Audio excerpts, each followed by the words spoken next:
Thank you for listening to the Tatnus Podcast on the Tatnus Co. Network. Welcome, ladies and gentlemen. A Mercedes kind of sentiment, luxury, and trust in me to honor the free we all should be. It seems my sundial burst into yin and yang, right and left, me and you. What's up, y'all? You're welcome to the Tatnus Podcast. It's such a damn good day. I got my scotch, I got a cigar, and I got one of the most badass guests you could possibly want. Nobody saw this coming, I don't think. I have none other than Kenny Olson, one of the world's greatest guitar players ever, and you probably know him from a little record that came out back in '98, I believe it was. Devil Without a Cause. Kid Rock came out with this badass record, and Kenny Olson played guitar on that. He's the founding member of Twisted Brown Trucker, and he's played with the likes of Metallica and has had high praise from so many musicians, from Keith Richards to Metallica themselves. It's unreal, man, the stuff this guy's done. He is so badass, one hell of a talent, and it's just an honor to be able to talk to somebody like that, man, because I grew up listening to a lot of rock and a lot of metal, and I had that record like basically when it came out, and I've followed his career since then, and it's just cool to be able to sit down and chat with him and see how he's doing and what he's working on these days. It's gonna be a trip, dude, so check it out. And also tomorrow, or later tonight actually, I'm recording a sit down with Scott Page, who was the sax player for Pink Floyd, dude.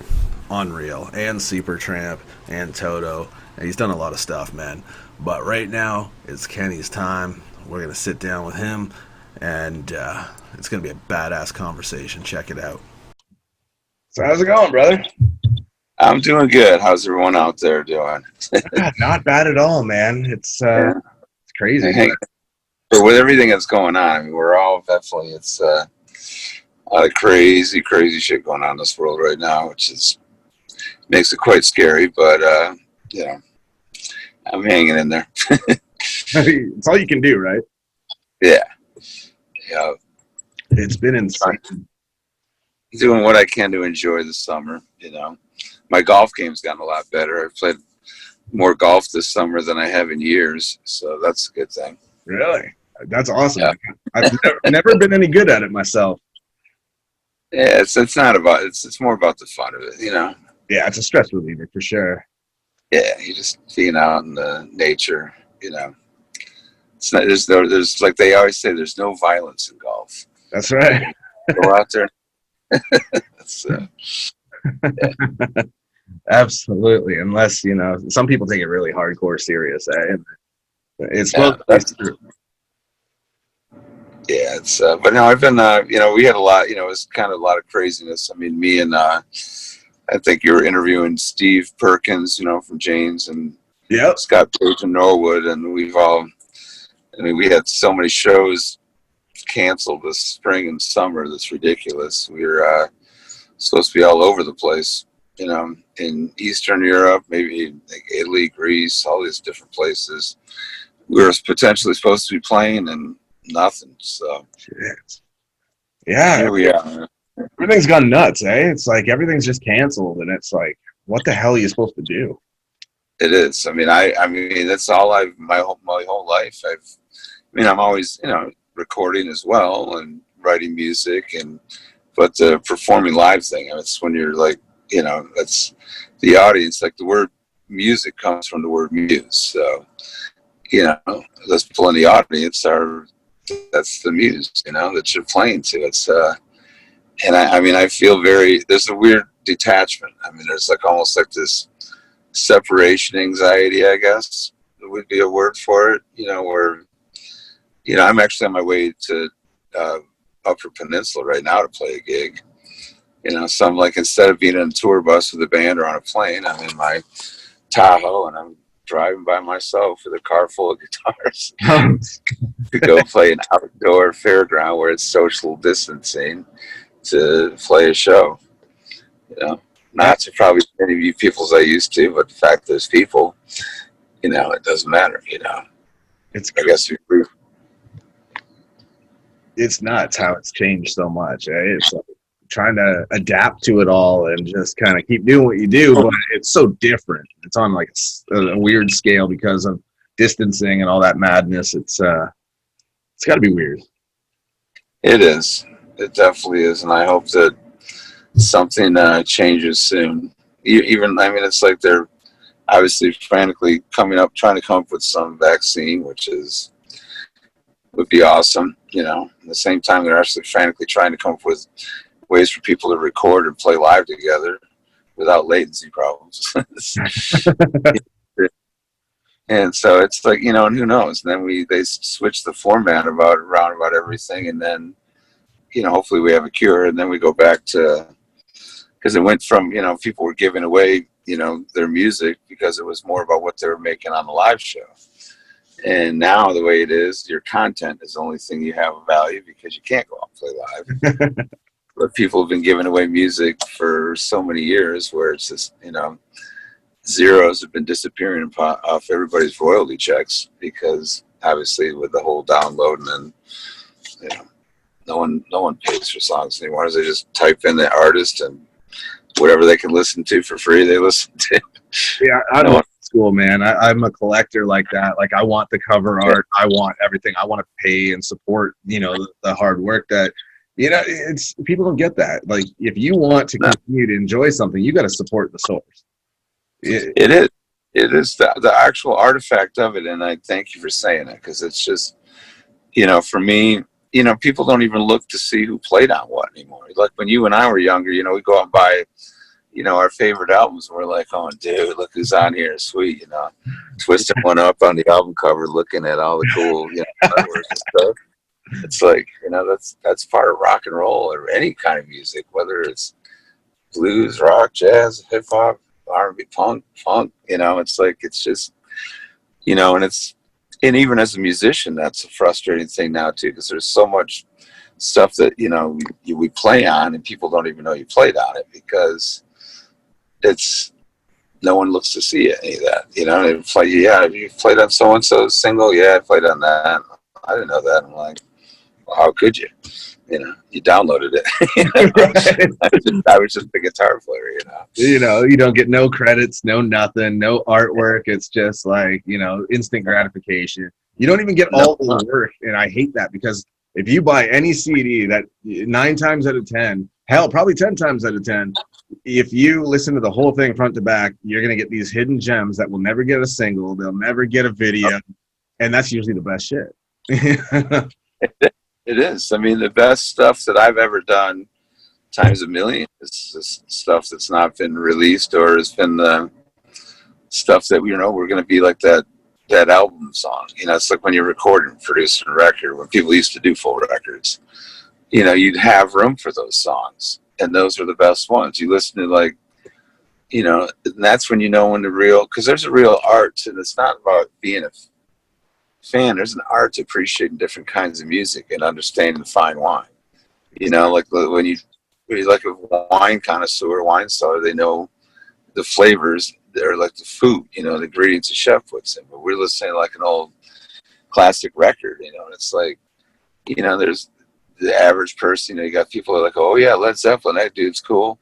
You know, it's like, it's not a dude, you know, let alone, you know, and the only songs you know are the ones that everybody knows. It's like, what about physical graffiti, you know, or something, you know, people don't, it's like, you got to really understand the art of that artist and appreciate to really dig into it. And people don't do it anymore. I mean, it's just, it's bad, you know, but I'm not giving up on it. I'm working on a documentary album thing right now with a bunch of, you know, legendary people, new school and old school, that I've got collaborating with me on it, and we're doing it in a older fashion to, you know, put that soul and substance back into it with all the good storytelling and stuff that a lot of the musicians that are part of it are people that were forgotten about, that have played on a lot of things. So that's, you know, in these time and era, you know, and why some of these people are still alive. I have like at least 18 people that were supposed to be on my record are all gone already. You know, and it's like, you know, I'm trying to, do as much as I can while I'm, I've got, hopefully got another 40 years of rocking left in me. Hell yeah. Maybe by then, I figure when I'm in mine, if I live to be like 90, and you think about all this shit, you can get away with that too. You can be like, or yeah, you can, pull up to some valet and some dickhead pulls up in his new Lamborghini, and you just get in the car and drive off in it. And cops pull you over down the road, and you're like, "How'd I get here?" I'm old and confused. Yeah, I mean, we can get away with a lot of stuff. You think about it when you're a kid, it's like, you're like, it's always like, imagine if you knew what you knew, but you were in a little kid's body, and you could get away with anything. Like you're not gonna get thrown in jail. And if you're doing and you do that shit in your like 80s and 90s, like even the younger generation, they're gonna buy records because it'd be like, that old dude's cool. Like, I'm getting back into like, I want to start collecting vinyls again, man. That's dope. Like that's crazy. I love that. That's kind of coming back in around here in Canada. Right? It's in a lot of stores, and it's cool to see. I think there's a lot of stuff that it feels like there's certain records, especially that is the intended sound, how it's supposed to be heard, not like as cleaned up and polished as a CD, right? I think certain records sound crazy good on vinyl. The warmth and just even the little hiss of the record. I mean, just the step. It's like what you hear. Like that's another thing I was saying. Like when you mix a record and stuff, they used to have where it pan and people have stereos and. You'd have this guitar is over on this side, this guitar is over on the other side, the vocals are in the center, and you'd be able to find and hear all that. And you still can, with CDs, but, now with people just walk around, plug in their, listen to it on one speaker on their phone or put it in some little external speaker, Bluetooth with some big boom to it. It's like you lose that sound. And the problem, too, is the way a lot of the newer music is recorded. It's so processed versus the older way it was recorded that it's almost like when you go put it on vinyl, it sounds like someone's trying to take Velveeta cheese and turn it back into Wisconsin cheese. It's not, it just doesn't, you've already recorded it all digitally and then you put it on vinyl and it's like, it's going backwards, So, and so all the shortcuts that people have taken, in life, it all catches it back up, and it's going to do the same with a lot of the way people record. Everyone's like, "Oh, I can record this studio in my house.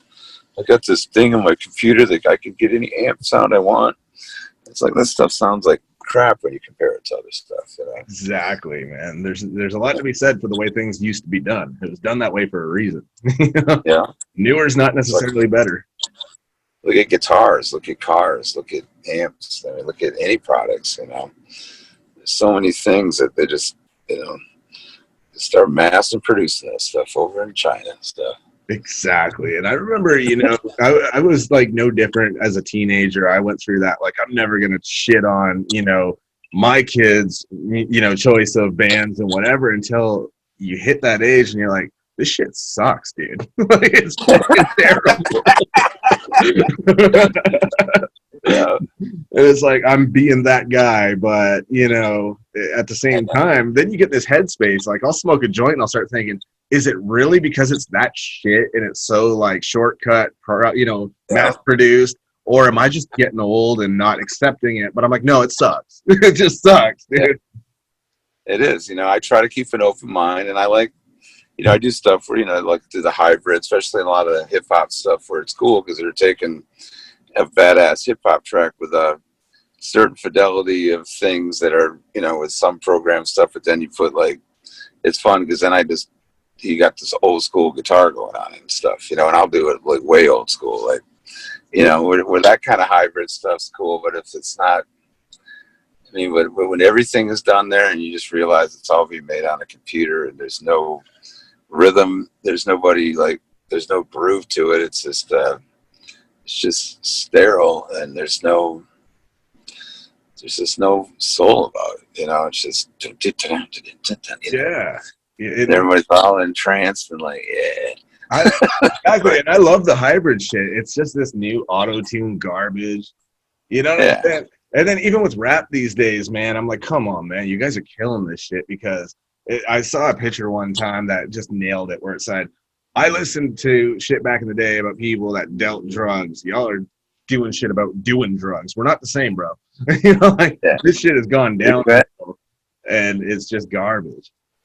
And that, a lot of these guys today, they're out there and they're still living in their grandma's parents' basement. They're like talking about how they got all this mad loot and shit. And they're like macking this, that, this, that. And it's like, man, you got a Ford Escort from 1984 and you live in your parents' basement.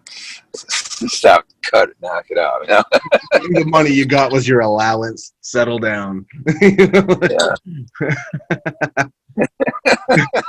No, it's real man. That's awesome. So we're supposed to be coming to Canada in December, and I hope we do with the Think EXP thing. That'd be I love coming up and playing in Canada. I did a lot of stuff, through the years of Kid Rock in Canada, and we always loved coming up there. Much TV was great to us. I did, Biff Naked. Yeah, for sure. Yeah, I'd see that song. I Love Myself Today. I did the guitars on that song. That's awesome, man. Back in the day, and that was she's awesome. I just love and adore her. She's a great talent, and a great person, and I hope that I'll probably do some stuff. We've been texting back and forth talking about doing some more stuff. So. I'm all about coming to Canada whenever I can. I mean, I'm a Detroit boy, so I grew up, like when that Journey song says "Born and Raised in the South, Detroit." I'm like, what do you mean, Windsor, Canada? Yeah, because that's my producer's parents live right in like the Windsor area, so she spent a lot of time living there, right on that border. I was a Toronto guy myself. I just recently, about 3 years ago, moved out here to Nova Scotia. And it's beautiful.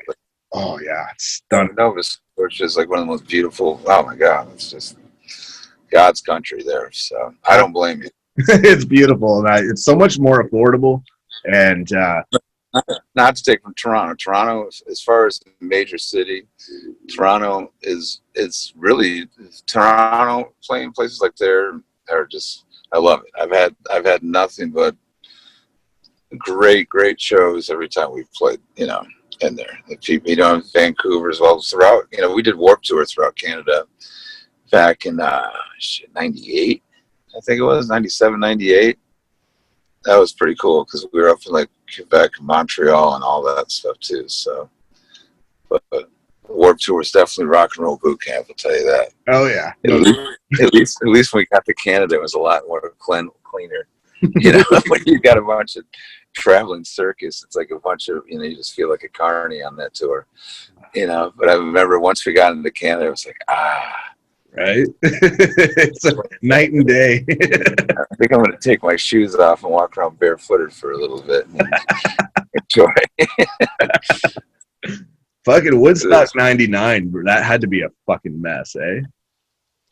Yeah, that's still to this day.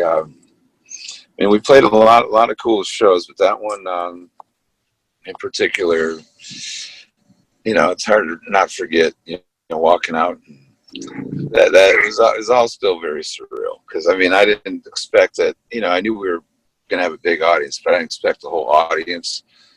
Right. At 4 in the afternoon, we played. We're just all gonna crowd around us, and like 500,000 people, and it was just so surreal from the beginning. I remember I was standing behind my amp because Joe C put like a big afro wig on, and he had the shirt on. I'm not a fucking midget, and so we send him out, and I'm playing the Star Spangled Banner to, like Woodstock, like in honor, like Hendrix did, and here's Joe going out pretending like it's him playing, and it's actually me playing by my amp. Meanwhile, I've got Jimi Hendrix's sister, standing right next to me. Amazing. And Eddie Kramer and John McDermott, a bunch of these people, and Mini-Me too. Mini-Me was like was hanging right to the right of me while I was playing too. That was cool. So it was like already surreal, and I'm sitting there doing that. But then we walk out and doing our Kid Rock Twisted Brown Trucker Band intro thing. And just to be the lead guitar player of the band, walking out and playing in front of that huge audience and just start ripping, it was like, it was crazy. I felt like my guitar as an extension felt like I felt like a major porn star at that moment. I remember watching it. It was just that was yeah. I have to say that it's. I mean, that was a hard to beat. That was we set up. I mean, our career, we were taken off it. I mean, it just was insane after that. I mean, what our sound scans on our albums and everything. I mean, we went from like first record went gold, then diamond, or then platinum, then diamond. It's just like we just was like, and for a bunch of people from Detroit that just kind of made that record just by having fun and taking riffs and turning them into songs and not even. I mean, we have no clue that we were going to blow up that big. Dude, I bought that record the day it hit Canada when it was on sale. Like, I fucking loved it. Listened to it front to back like probably about 8 times the day I bought it immediately, like just straight. And I loved everything about it, dude. Like, just the influences were all there. Like, they all changed. It was so different. And each one, you just killed it. Yeah, they didn't know whether we were. I mean, they. Some people at that point music was still like in categories like a grocery store. Like, what are you guys? And that's what they would say. What are you guys? You guys, right?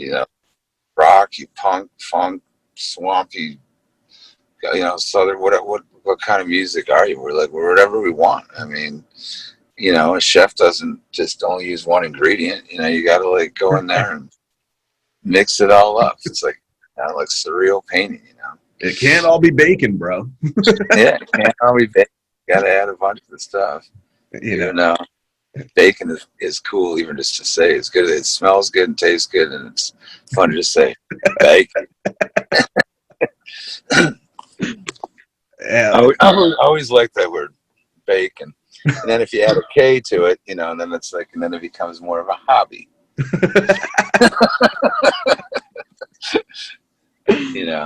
I mean, baking cakes, of course. Oh, yeah. Totally. I did a little bacon myself last night, but it was no damn cake. Yeah. Oh, yeah, I did that too. I forgot about that. So what's the situation with, like, where you're at? Is it legal or? Yeah, Michigan is, I mean, I go between living in Michigan and California mostly. I've been living in Nashville technically since I quit the Kid Rock thing. Well, a few years after I quit Kid Rock, I moved down to Nashville, and I have been off and on there for like 11 years. And I've been the last couple of years since the things have been picking up with, with the guys with the Think EXP thing. I was in LA quite a bit, and then this COVID thing came, and now I'm going and playing with my little cousin's jam band up at some little, like I said, social distancing concert. But I mean, the fact that I haven't hardly played any shows. I've been writing and recording a lot, and we're definitely putting together, some really cool stuff. I've got several albums that I'm ready to release, and I'm actually going to put together a whole back catalog of old stuff too. That's awesome. And get that out too. So I've actually had the time, to start archiving that stuff out, because it's, in the past, I have to say, before the COVID thing, I'm always, in the music industry, things are always changing. You're like, got to play this, do this, that, and you're just always on the go thinking, yeah, well, a few months from now I'll have some downtime, then I'll do it. But it never happens.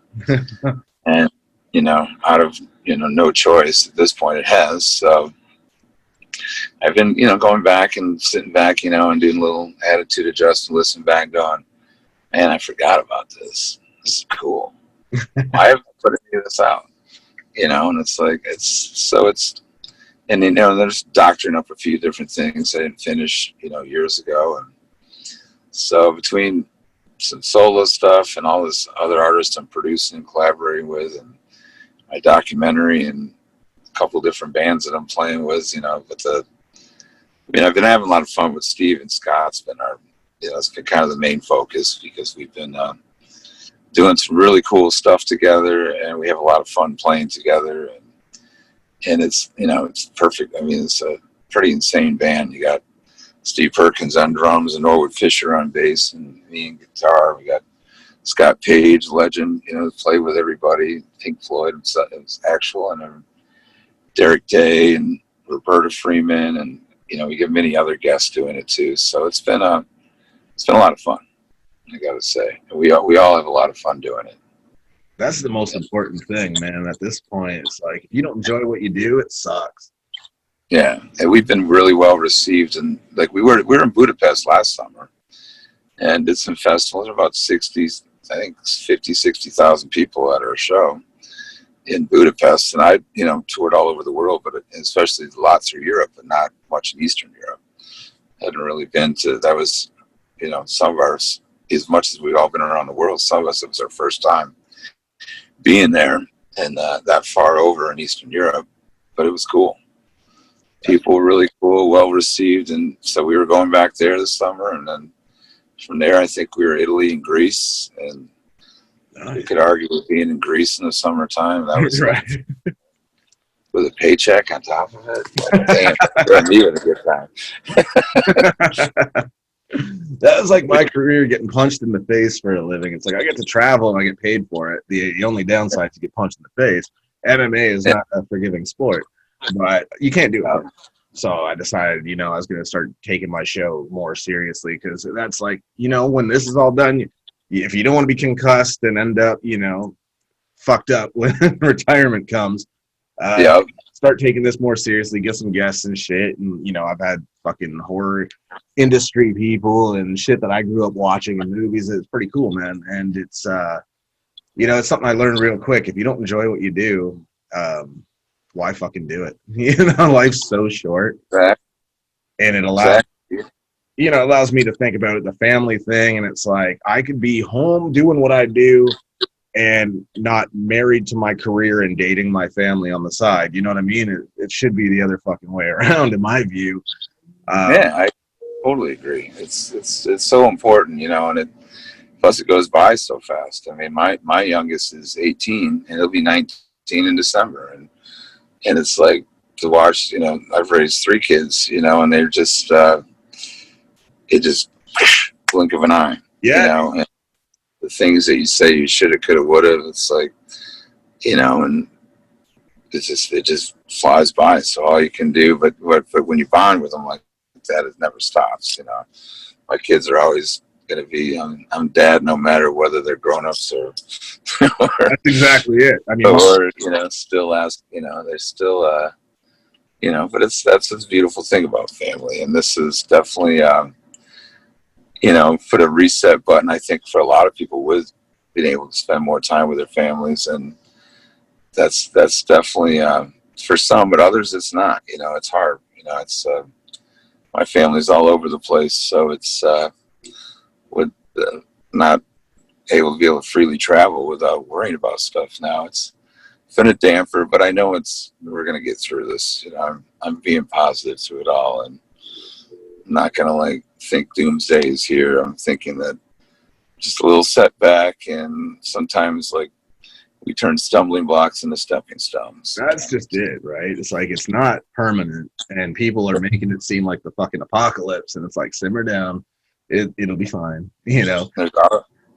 Yeah, if it was apocalypse, we'd be like, it would just ran through like rapid fire. You know, it's like people, as long as the awareness, there's all kinds of awareness going on right now. It's like the Sam Cooke, you know, saying change is going to come. You know, it's I mean, it's the news here, and especially, you know, in the United States, going on with all this. It's just, you know, that's what happens when you get these leaders in there. They just do this whole dividing of people, and then these crazy ass people come out of the woodworks too, that think it's okay to come out of the woodworks and be an asshole, because, you know, it's just kind of, it's crazy times, but, you know, change is going to come, and, you know, we'll get through it all. Absolutely. I think everyone just needs to smoke a damn joint and chill out, man. I know, exactly. Like, that's why it's hard, you know. It's like I'm much more comfortable with people that are open about fact, they do, because it's people that are scared, like totally far the other way, scare me. It's Yeah. like, damn.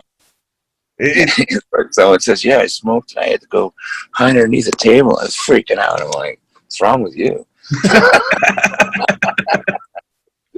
Like, how are you wired? You like, did somebody like hit the ground wire wrong? And you're like, those people that go, hey, you get anxiety. And I'm like, the fuck you get anxiety from?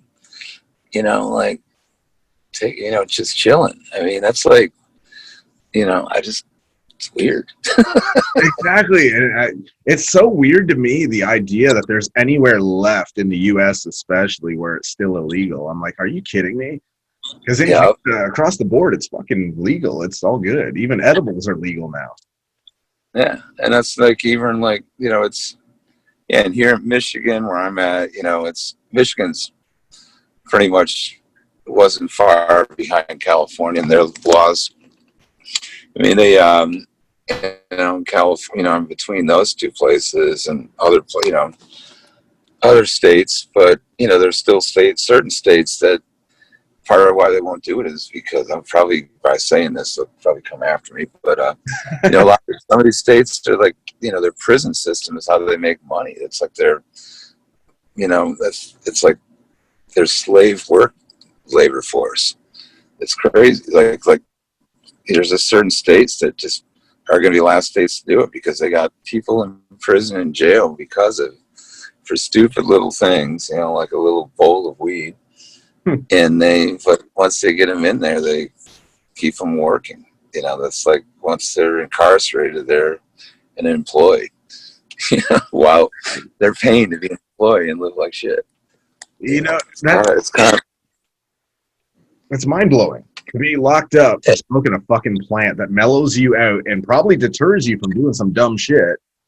Yeah, and has like all these other things in there that are healing people from all kinds of ailments, from cancer to seizures to everything in between. And it's just people that can't sleep at night. It's like that's part of my rider. Hell yeah. I mean, did I say India? I meant India, guys. We need to go there. Variety pack, please. I have it delivered to my door, man, from a dispensary. It's awesome, Yeah. But that is a great. That's yeah. I love in the movie Half Baked when they were talking about all the different. That's still one of the best movies ever. Oh, absolutely. Dave Chappelle's my boy, and then but that movie is just still to this day, and all the one-liners. I still recite them whenever given an opportunity or somebody sets it up for it. I'm always saying something to them. I've done that around Dave himself, where he just looks over at me like, Kenny, yeah. And he laughs because it's like a little subliminal. Yeah, he's one of the best dudes ever, dude. Oh, he is, and I've been around him where I've subliminally said something from a movie, where just a random quote from that movie, and they'll be like, and they'll just look over at me and be like, damn, what do you know? Like every line of mine from that movie? I'm like, yeah, pretty much. So where are you going? Oh, down by the beach. I fucking love it. Like, yeah, someone was like, someone was talking to me one day and they just kept talking or whatever, we were something, and I looked over at Dave, I'm like, he opened up to me like I was Barbara Walters. He was talking about his mom and all that stuff. Remember that? Like the scene when he sits down and smokes or Sir Smoke a lot, where he's playing himself and Sir Smoke a lot, is just brilliant. Yeah. Absolutely. He had sex with my mama. Wow. So that movie is just brilliant. And I want to talk to Samson. That's could be one of the last true cool hip hop tunes that I've, that's some OG shit right there. I love that song. Absolutely. I Google that thing all the time and have it queued up on my phone, and someone will be like, what do you want to do, Kenny? And I'll just be like, bitch, you know what I want. I want to talk to Samson. I mean, I'll admit I've probably seen that. Well, I've owned several copies of it, and I've probably, I felt like it was my mission to like make people. There's certain movies that you feel like you're like one of the disciples that needs to like spread the word. You know? Right. So, let alone there, I've probably forced 100 people to watch that movie on a tour bus through the years, and then seen it for my own pleasure another 100 times besides that. So, I literally just posted the other day about marijuana affects the memory because I forget shit all the time. But it just happens as we get older, anyways. Yeah, right. But I think it went over people's head. Like they probably haven't seen the fucking movie. I'm like, really? Come on. Oh yeah. That was the favor. Oh yeah. Remember when they're like, "You guys done smoked yourselves retarded," or that scene when they're putting the dog down when having the little burial in that tree in the alley, the street of New York. That whole fucking movie is so ridiculously relatable. It's just stupid in that sense. It's so damn funny. Stoner movies are awesome. Just like they are. You can't. I mean, it's like there's so many classics. Some people don't get them, but those are like all those classic Stoner movies are always just part of like a tour bus isn't a tour bus unless it had a DVD of any of those movies. We always had them. We went from the VHSs to the DVDs and always like loaded up on the same movies. They're like, how many times have you guys seen Fridays? Oh, I don't know. Walk Hard's another good one too that you can just watch over.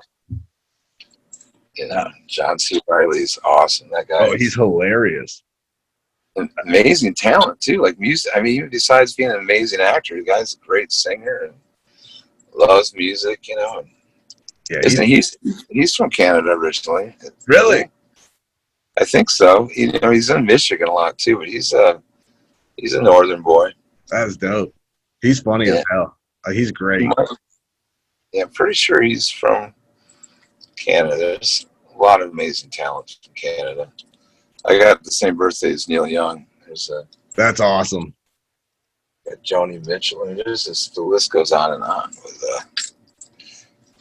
a lot of great talent. A lot of beautiful. So. One of my favorite stoner movies that I watch like a bajillion fucking times over is Grandma's Boy. That shit is funny as hell. Yeah. That is a classic. And it's so obscure. That one is really good. Well, I gotta plug my other guitar, right? Can you just go blank? Because it was saying I gotta plug in. Here, hold on. Okay, there we go. I feel like that's a lesser known movie for a lot of people because I find so many people that have never seen it. Oh, it's classic. So then I cure that real fast, just like you do with Half Baked. It's like I make it my mission. Like, no, you are going to see this damn movie. you and I would be. We're already soul brothers. We got to go do our own, like that Mystery Science Theater thing. You and I should have like our own show where it's like the back of our heads watching a movie and just with microphones on our collars, and you and I just talking through the whole thing. We need to make this happen like immediately. I'm fucking so down. Yeah, well, we do this thing. So I do this thing sometimes where I take these movies and I'll know certain scenes, and I mute the mute it, and I do the people and I put my own dialogue in there. Between the two people talking, and you're like, oh my God, Kenny, you're like out of your mind. I'm like, yeah. I did the same thing on my YouTube channel. I was playing video games high as a kite. I was playing Red Dead Redemption 2. And I was just using my lasso and fucking pulling people and harassing people. But I put the audio from in living color from when they're like making fun of Little Richard. Yeah. And Dirty Little Dick, where he was a cop. So it was hilarious. And I called the video The Flamboyant Cowboy. So there's some woman yelling and screaming because I attacked her. And I pull her down with a rope. And He's just like, shut up. And she hits her head and doesn't get up. I'm like, oh shit. I run off and I harass other people. It's the funniest shit. That's awesome. It's fucked up. Yeah, I'm like, I laughed the whole time doing it. And it's just yeah, we got to hang. That's too cool. for sure. Get our Eileen will make sure we got each other's personal numbers and stuff too. We got to give the shout out to Eileen because Eileen He's awesome. best. They don't come any closer than Eileen. She's she is like times a million awesome. Yeah, Words alone can't say how cool she is. Yeah, I even told her, like, I'm accommodating whatever she's got, when she hits me up with something. I'm like, whatever it is, I'll make time for it because I know there's a time zone difference. And I'm like, I don't give a fuck what time it is. I am here for you. So, for my guests, whatever works for them, I will be here. And, I'm good. So. She already said that she goes, well, you and I, she goes, you guys gonna hit it off right away. She's like, you're gonna have fun with this, Kenny. I'm like, awesome. She goes, you guys will make friends immediately. I already know it, and she was right. It's a trip too because your work has been something I've bought from day one. Every time it came out, I was like right in line buying it.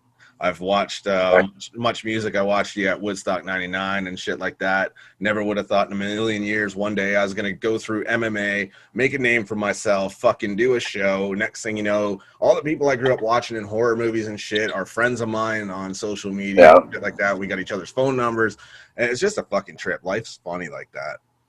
It is, and it's almost like that. We find ourselves on that island of misfit toys in a cool way.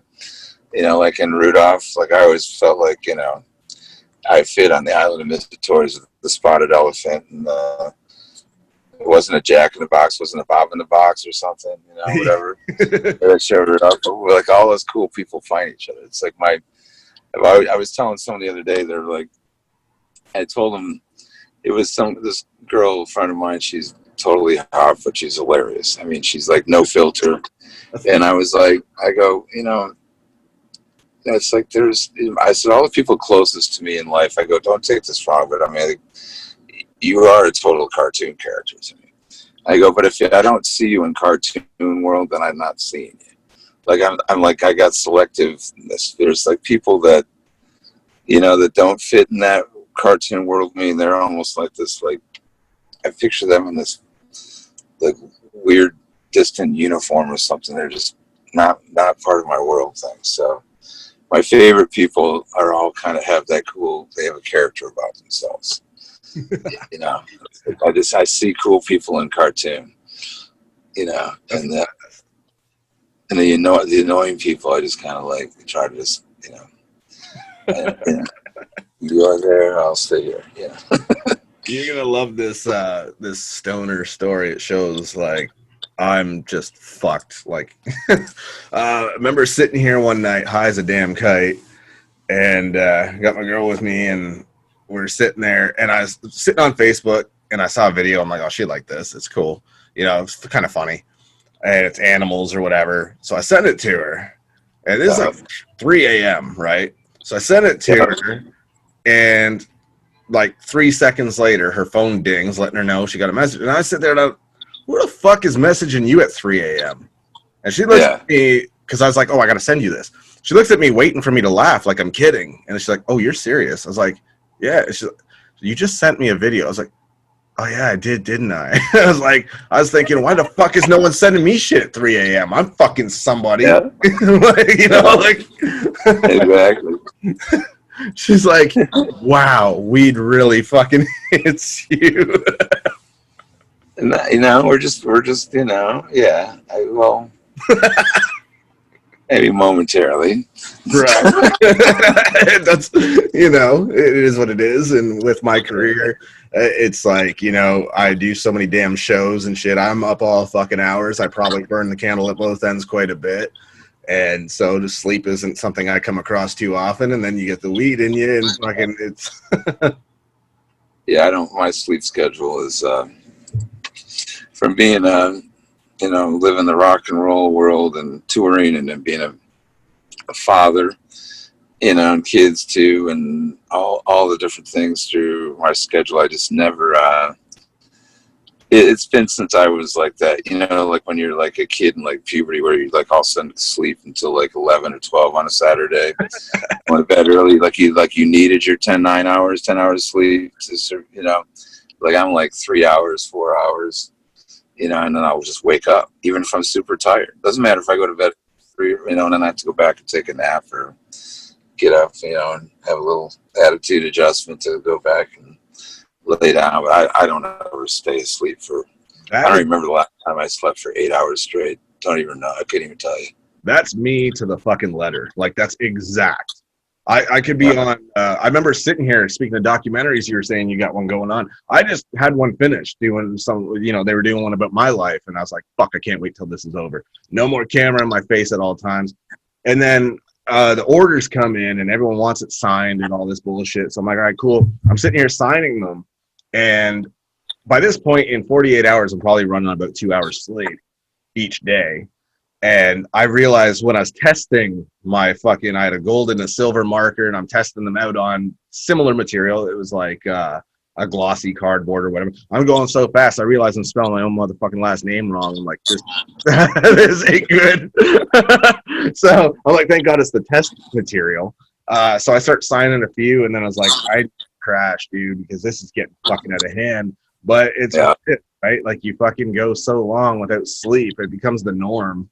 And eventually you got to catch a power nap.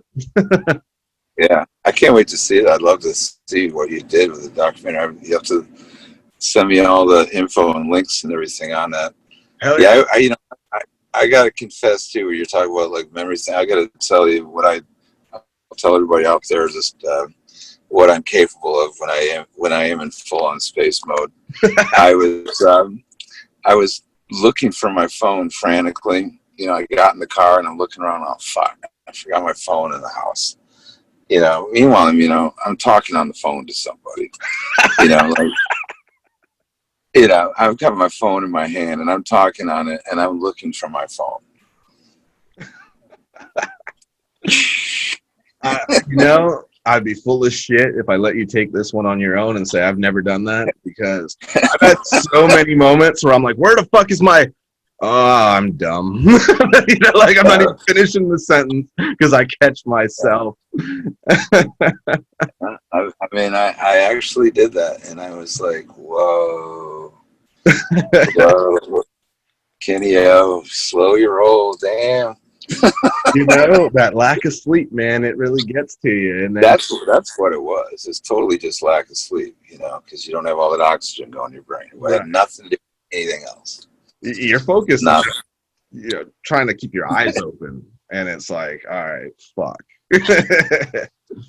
Well, I remember, you know, even like, you know, back in the day, and like, you know, in Detroit and stuff, and I'd like be this teenager, and I'd go down and play with like some of the old timers and the old guys that were playing with the Funk Brothers and the old guys from the original Detroit OG scene, you know. And I remember, you know, being a teenager, and I'd be out in the alley just trying to be cool and hanging, and, you know, and they'd be like, fire up a joint. I'd be over there like, cool. And they're like, what, you hit this kid? And, you know, and one guy would be like, it's like, you know, it's all good. He goes, let me tell you a little bit about this. You know, this is, you know, through the years, you know, you never want to bring your problems to the gig. You know, bring your problems to the studio, the gig. Everybody's affected by it. He goes, like, so-and-so, he gets, eventually his girlfriend or wife, whoever, he's pissed off who's he with that week. She's going to show up. She's going to go off on him. Then he's going to start drinking. So-and-so over there, he'll be half in the bag drinking halfway through the set. He'll think he sounds good, but he won't. So he brings his problems. And so-and-so's, because he's on this shit, this, that. He starts talking. He goes, and he's just breaking down. He's like talking about all this.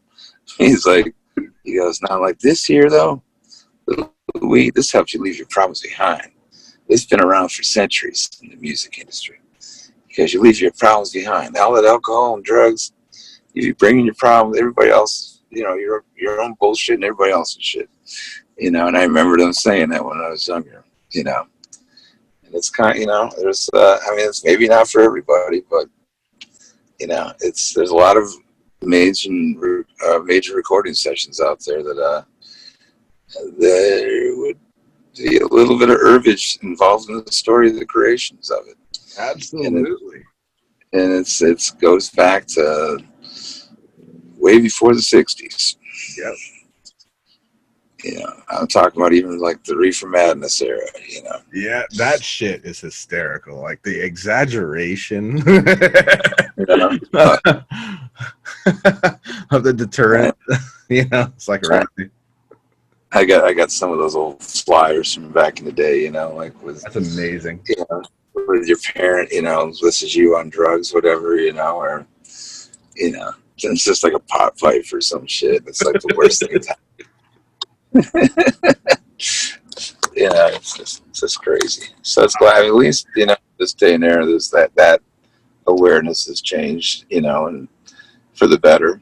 And I think with some of this fucked up is the shit that's going on. Even like what I heard about last night, or yesterday with the Kenosha there. It's just, are you fucking kidding me? It's like, when's it gonna stop? It's just horrible. It's about that guy. It's just like, so yeah, like I said, everybody needs, like you said, if everybody just kind of, let's just treat each other with some, respect, love one another, Yeah, dude. I just explained that to someone today on social media because they're like, oh, what's your show about? And I'm like, look, man, if you don't like profanity, it's probably not for you. But but at the end of the day, the message basically remains the same. Just be cool to each other, man. It's not hard. It is, but I like that whole concept of the show. See, and and a lot of people now. I mean, there's too much filter. I like people that don't have a filter when they speak their mind, and so I mean, like I think it's. Especially with like the hot, it's like a major turn on when there's a totally hot chick and she cusses. Yeah. And she got that dirty mouth and starts dropping F-bombs. That's right. I'm like, shit. That's she right. got a badass body and she cusses like that? Hell yeah. Exactly. Comfortable in her own and skin. Yeah. Fuck yeah. She smokes. She's fucking cusses like a fucking... Like shit, even all my dude friends will like hanging around with her. Right. And I respect my guests. If I have a guest that's really against that shit, then I'll keep it clean for them out of respect for them. Yeah. I can do that. I'm not like, it's like, okay, well, people will see you can actually be an intellectual. You don't need to like, drop F-bombs every other sentence. You can still carry out your point, and I get that. So if someone prefers that, so be it. And I'll pretty much discern that accordingly. But anyone that's chill with it, it's like, this is who I am, dude. Like, none of those words were like, it's not like swear words, 4-letter words were wrong when the Bible was written. So it's not like it's just a word. It's a pronunciation of letters, It's, right. And it's just and there's the art of how you use it. Like the F word, so you can use in many different ways. Excitement, pissed off, happy. It's an action. It could be it could be everything. It could be an adverb. I mean, it's the most diverse word on the planet. Even like enthusiasm, like fuck yeah. You know what I mean? Yeah. Like that's awesome. There's nothing wrong. Like if anybody said if you could have $1 for anything, I'd be like, I want $1 for every time I said the word fuck. I'd be like fucking low. I'd be like set for life. I'd have Tiger Woods money. I would have retired. LeBron James. I would have retired at 6 years old. yeah, I know. That's even cooler. It's like when a kid's it's. Like everybody, your kids have all like picked up on that bad word, and they don't even know what it means. Right. And you got to admit, like even though you got to correct it with your kid, but then it's when you get like you and I would be out later, having a beer or something, like going, dude, check out what my kid says. You're all like proud of him for trying. Yeah, for my oldest, he's 18 now, and I was telling him about how back in the day, his mom and I, when we were together, we watched the movie Bad Santa around him, which was not the move. So of course the bar part shows up on the beach, and he heard the word asshole. And it became, at 3 years old, his go-to. He's like, asshole, asshole. And we were cracking up because the way he said it was so fucking funny. But we're like trying. So his mother's got her head down with her hair in her face. So she is trying to hide her face because she's laughing. He's grabbing her pant leg, looking up under her hair, trying to see her laughing and saying it repeatedly for approval. And then we're like, okay, never again. One night we put him to bed. An hour and a half goes by. And we figure he's asleep. It's dead silent.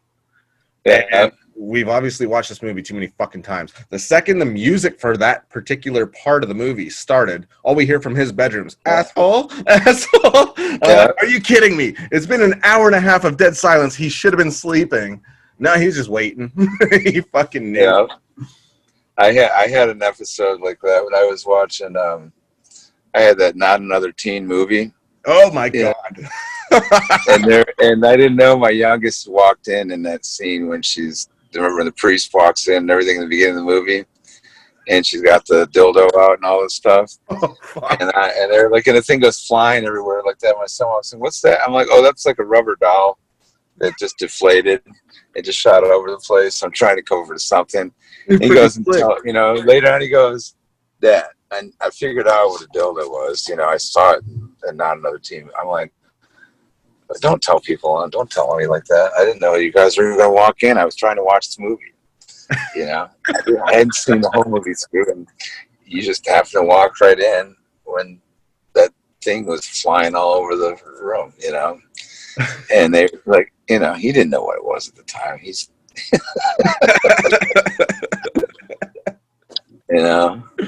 I've had, where they're driving them to school and be like, Dad, I know what a woman's private part's called. And I'm like,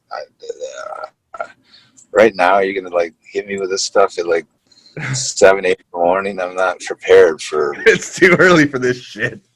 Yeah, there's shit that kids can throw you where there's no manual that tells you how to deal with that when it happens. Exactly. I mean, I remember my daughter was like, it was the funniest thing ever. For my first marriage, she was only 15 at the time, and she's, but she was pretty tall for a 15-year-old. So I was with, my sons and their mom, and we were at this firework thing, and this guy like walks up that I kind of knew, like kind of into Kid Rock shows, whatever, and just was like, hey, Kenny, yeah. I'm like, yeah. He's like, and he looks at my daughter like he thinks she's my ex-wife's friend, that she's the girl along with us. Oh shit! And he's like, so who's your friend here? And she just looks at him and goes, easy there, R. Kelly, you're not going to pee on me. Just doesn't even say anything and just went straight to him. And that's what she said. I was like, but then I knew she was going to be okay. I knew that that quick of a comeback, at 15 years old, I was like, okay. Wow. She knows how to shut him down. That's fucking amazing. Oh yeah, she went right to it. I mean, talk about going right for the jugular. And that dude was just like, I'm so sorry. I mean, he like turned like redder than a stop sign or a fire hydrant. He was so embarrassed. He's like, I didn't know. And I'm like, well, she let you know. That's the best way possible. You'll never fucking forget. That's for sure. I didn't even know where she came up with that. I was like, did she just say what I thought? Whoa. The beauty part about that too is there's hints of Dave Chappelle all up in that. So that should make you proud, man. Oh, yeah. Because he made him fucking left and right. Well, and they've all grown up like, watching, like I've let them. I mean, you can't shelter kids too much from anything because, I mean, it's growing, especially you grow up in a city like, even like sort of Detroit, the surrounding areas, you want your kids to have some street wisdom to them, and if you like set them off in the world too sheltered from all this stuff, they're they just become naive. And I've even seen kids that were so strictly taken care of and sheltered when they were younger that when they get into college, they're like fucking just like coming in hot, off to the man. races. Exactly. So there has to be street wisdom within it. I mean, it's more about with kids, the qualities you want them to have are the honesty and to be driven and all those things. But if they, just because they started cussing a little bit too early, it's not, or saw some movies where, I'm not talking about like porn or anything like that, but just some movies that are going to have real life shit in it. Yeah. And there's movies that I've let my kids watch at probably an R-rated movie that everybody watches, but they definitely saw before they were 18 or 17. That it's just like whatever. It's just part of life. Yeah. I mean, I view it as if you can make it through the 80s, your kids can make it through fucking whatever, dude. Like, they'll be fine. Yeah, exactly. The 80s were just kind of like balls to the wall, excess everything. And if you can come out of that with a pretty level head, then I think you're all right. Your kids will turn out just fine. I think you're right. I think Accept did write the theme song to that era. As far as like in the world, like you and I, like around the music, we were like, that song still does kick ass. Hell yeah. I mean, I still I hear that song and be like, my buddy Chris plays drums with those guys right now. And they have a bunch of them live in Nashville. The Accept guys, I'm like, dude, that's awesome. These guys are so cool. I remember seeing them.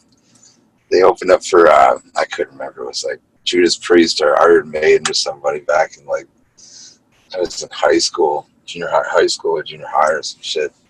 High school.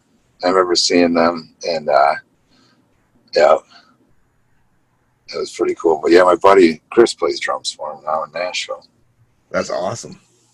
I'm like, you get to rock that song every night. Right? Like, oh, yeah.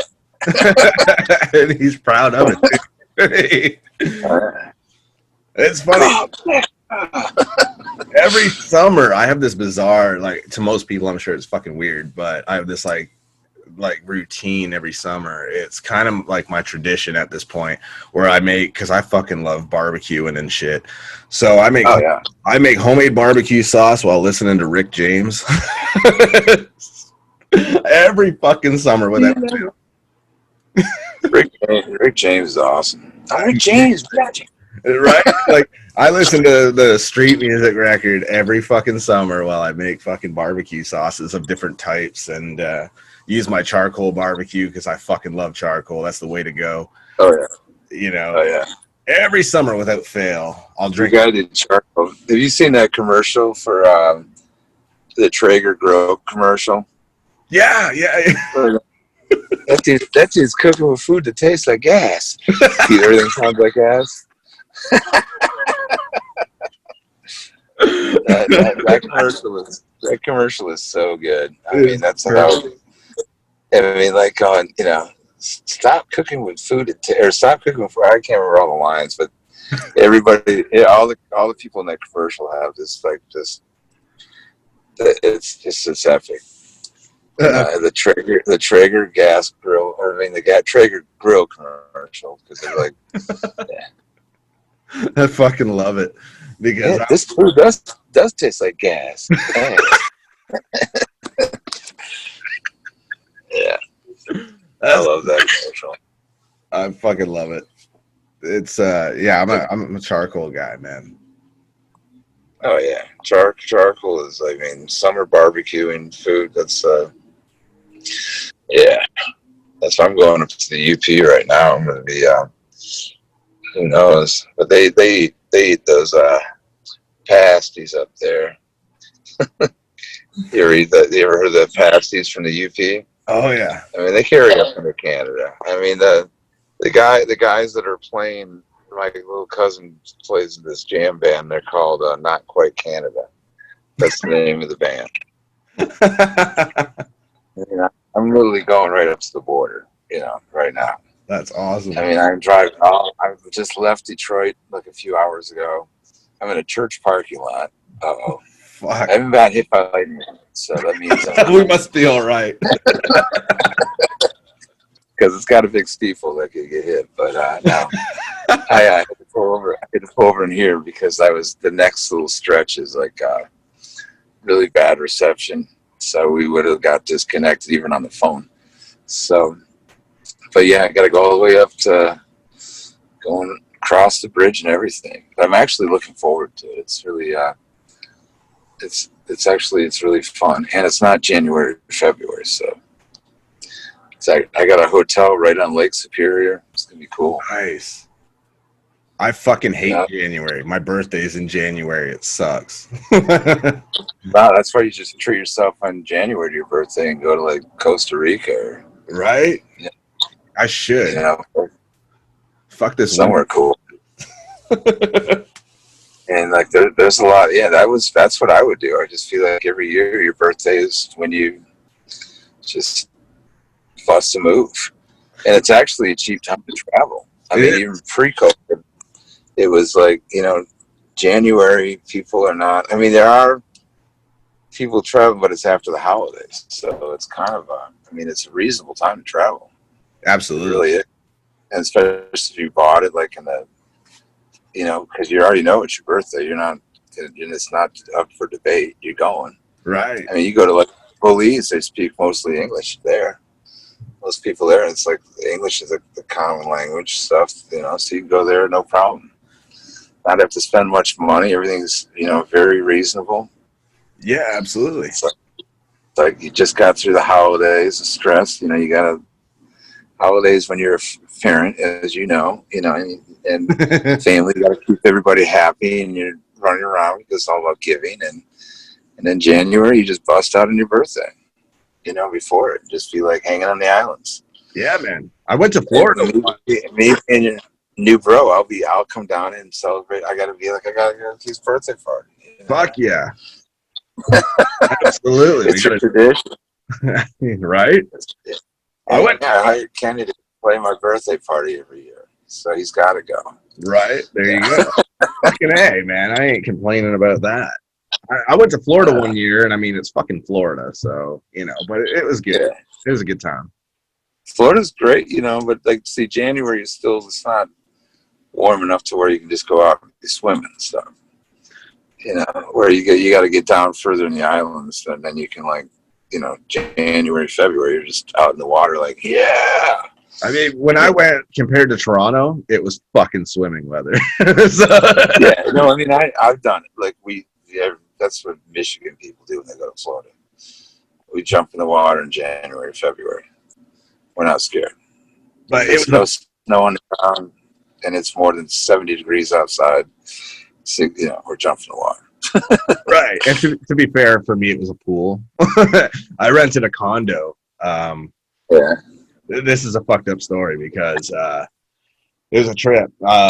It was like one of those one floor house condo type deals, right? And you had a pool in the backyard and all that great shit. And literally last minute kind of decided, it'd be really cool to stay like another week. Call up the fucking place and be like, hey, man, I'd love to stay another week if it's doable. And I said, look, normally it would be no problem, but somebody literally booked it for the day that you're leaving. So I'm like, all right, cool. No harm, no foul. I kind of put it off last minute, right? I get home to Toronto the next day, check the paper and everything, and the fucking news, they're saying that a hurricane hit. And right where I was staying, there was like a fucking minivan in what used to be the living room. So I dodged that fucking bullet. And of course, being a dick, the first thought I had was, that'll teach you to take it out from under me, you fuckers. But then it's like, man, if I stayed for that extra week, I'd be picking bumper out of my teeth right now. Yeah, that's, that's why, it's even though, it's like that was a blessing. I've had those same things too. That's why, even we're good people like us. It's okay for us to cuss and say funny, fucked up shit. But I lost you there for a minute. Yeah, I lost you there for a minute. I was like, oh shit. It was showing red bars where it shows your signal. Yeah, well, I was telling about that when that earthquake hit in Northridge in '94. my apartment that I was living in was condemned after that, but I decided if like a week before that, or 4 days or 5 days before that, I can't remember how many days it was, but just prior to it, I decided to drive my car that I bought back to Michigan to either turn it in or get a new one and just go back to Michigan for. And right after I left, and right as I got there, in my apartment, the ceiling landed on my bed from the apartment above. I would have just been sound asleep, and the shit would have just landed on my head. But I had car issues, and I left. It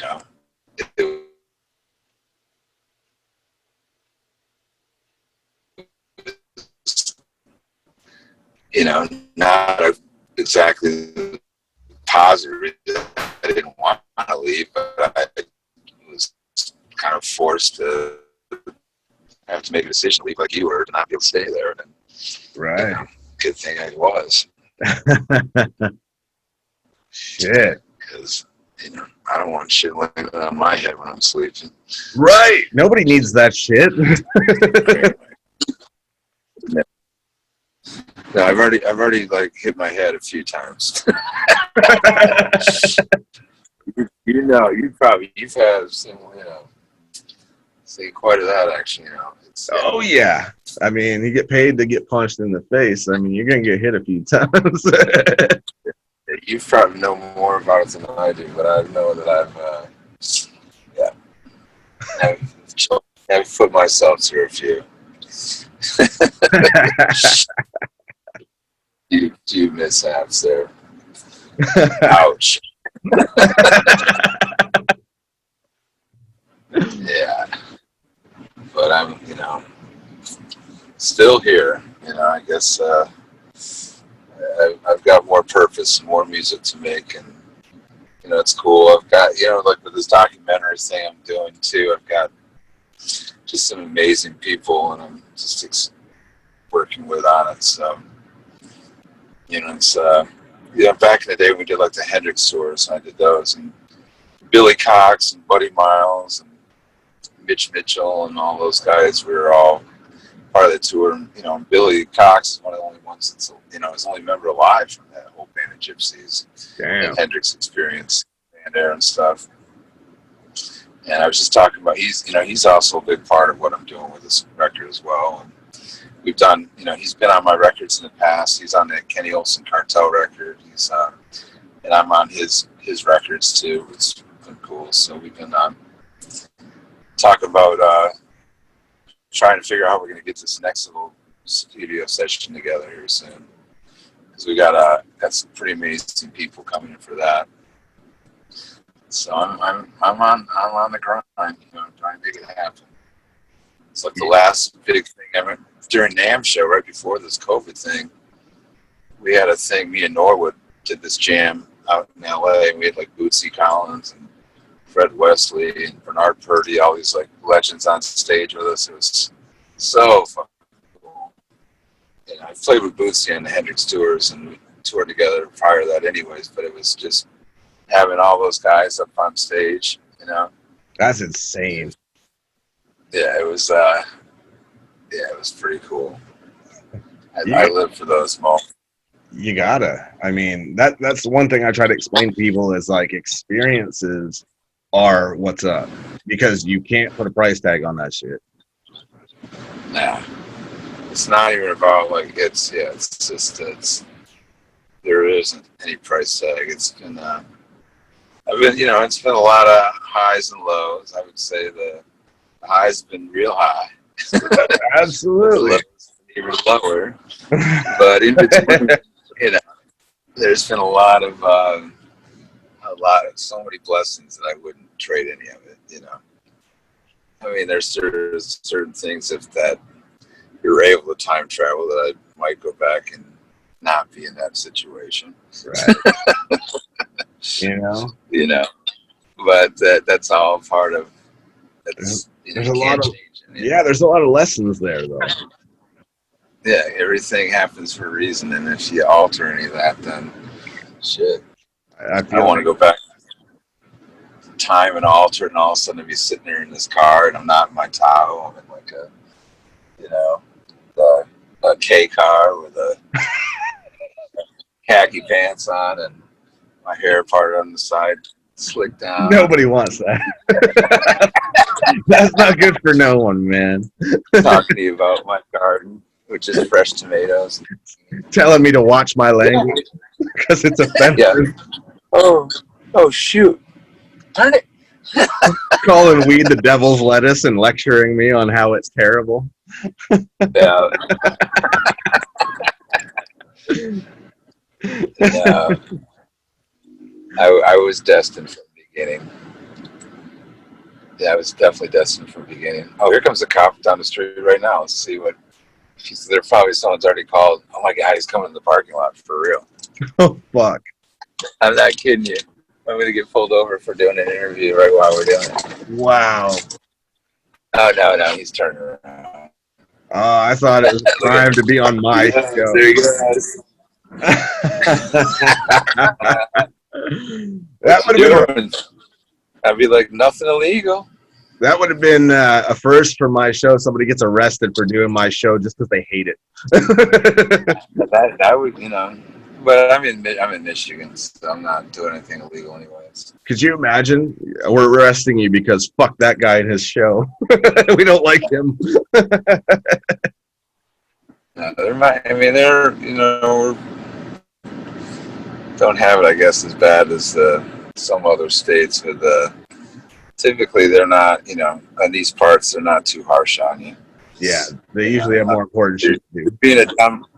If you're being a dumbass, then they're gonna get you. But that's being a dumbass. But Right. the state of Michigan, they don't just fit in the parking lot, or even if I was sitting on a park bench and partaking a little herb or something like that. Hey, how's it going? You don't have a dog shitting in these people's yard, do you? No. Okay, cool. Yeah. Fuck, It's not a major issue here at all. In fact, it's encouraged. There you go. You're gonna have to let me know when that documentary drops so I can buy that fucking thing, man, because that's gonna be fascinating, I think. Yeah, it's gonna be taking a little while because of now this little break, and some of these guys I have involved with it are, I've like new and old school, but even a lot of the people that are still here that I've grown up, really totally appreciating and looking up to, and just want the masses to know who they are. I mean, a lot of these guys are in their 70s and 80s now, and then with this whole COVID thing, it's like I don't want to be guilty of bringing anybody in a bad situation, putting anybody in harm's way. But we're gonna be doing a lot of it by bus, anyways. So we're small, just a few people in each bus that's going, and it's all we're doing all the precautions and everything. So we should be good. Yeah, man.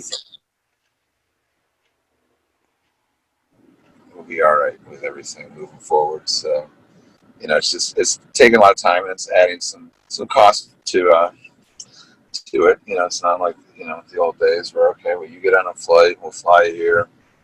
You got somebody picking you up at the airport. See you tomorrow at the studio. It's not that easy anymore. No, unfortunately, it's not, and it's like it's changed so much, And then at last I heard with my career, it was like UFC wanted to fucking buy an island to do live shit without a crowd. I was like, what the fuck, you guys? Like, now they're just doing it without a crowd. They're like, fuck it, That's it. You got to meet my son. If he knew I was here, I'm talking to you too. He'd be all like way into it stuff. My son's, he's been into more he's big into the UFC, but he's boxes and stuff too, skateboards too and stuff too. But He'd be like, he loved my son. He's pretty. My youngest is he love all my kids, but my youngest is he'd be all about talking to you and stuff. So one day you'll have to meet him and stuff. Hell yeah, man. I'll definitely email you my phone number and shit. And Yeah. Eileen was like, they never check their fucking emails, so send it to me. And I'm like, I don't check mine either, but now I have to all the time because fucking I'm getting all these. I got someone for you, you know. I'm like, fuck. She has to call and remind me. But I have, and I'm fallen victim of the ADD world, you know. But that's like going back to what we were talking about earlier with the music thing. That's the problem too. Is the way people are being brought up on the music industry. They are part. It's like their attention spans are like that of a gnat. You know? There is no attention span. So to get somebody, everybody like always like me as an artist and other artists, one of some of these people, everybody I produce, every artist I ever work with asked me to produce them or play on their stuff. Everybody wants to do an album. You don't have one song that states your, you know, you got this, and then you got a theme, and then you got all these people on the industry side saying, well, people don't give it that much time of day anymore. It's like, well, that's because that's what they've led it to. It doesn't mean that they have to stick with that program. Right. Stop catering to it. Yeah, cater to it. Let's all like stand up for what was once good. I mean, a lot of other good things get brought back and reissued, you know. They stopped making, Camaros and Chargers and cars like that for a while. With their back, why not bring back everything else? It's cool. Let it rock. Exactly. There's a lot of people that have the attention span of a fucking walnut. So, I mean, it's like, it's got to stop. If we cater to it, it's not going to fix itself, Yeah. Exactly. So I'm all about being that renegade and the Mad Max, original Mad Max approach, Then that further backs up my intro to who was on my show today, talking about the badassery that was coming people's way. Because I'm like, this dude fucking shreds, fucking badass. I've been a fan since like fucking I discovered your shit back in like '98. So. I supported everything you've ever touched back then from that point on. I may have been a bit late to the party. I'm sure you've done shit long before then, but that's when I fucking caught on. And yeah, that's when it was, I had a crazy career before the Kid Rock thing too, did a lot of cool things, but, I was still only in my 20s when the Kid Rock thing blew up. So it was, it was right at the, I'd like lived in LA and I was like, I'd done the tours, different bands, but then different band members would quit. Saw all kinds of craziness. I mean, I was there when River Phoenix died. We were all a few of us in the Viper room. It was like just a lot of just overwhelming stuff. And I moved, and then I ended up back in Michigan. And I got long-winded. I forgot to finish the story. So, and then when that earthquake hit, when I left to go back to Detroit with my car, not only did I miss the earthquake thing, ceiling falling on my head, that's when I went back and that's when Bob and I teamed up together and put together the old Twisted Brown Trucker Band thing. And a couple years later, we were signed to Atlantic, and I didn't think I was going to end up going back to Detroit to get a record deal. I moved to LA to get a record deal.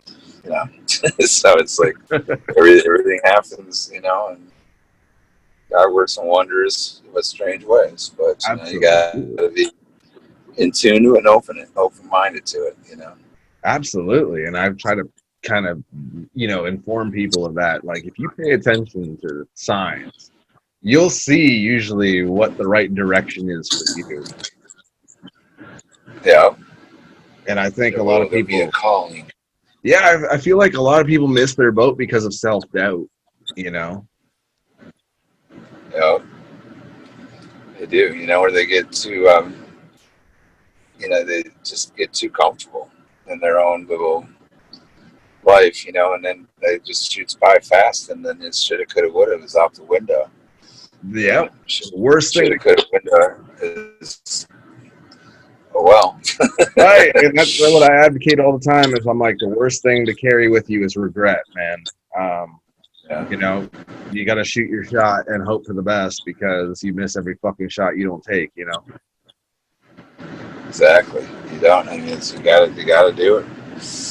You know, obviously, if it doesn't feel right, you know, we've all made those decisions where you know, because there's a lot of bullshitters out there, especially in the entertainment industry and music, acting, in corporate world, everything. But there's people that prey upon telling you what you want to hear.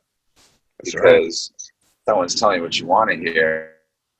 You know, you tend to want to believe it, you know, and not totally pay attention to all the bullshit. But Mm-hmm. 9 times out of 10, it probably is some bullshit going on. It's hard to find real people that actually walk their talk and don't have some major agenda. Exactly. Or my patent word for a woman that has an agenda, I call it a vagenda. Because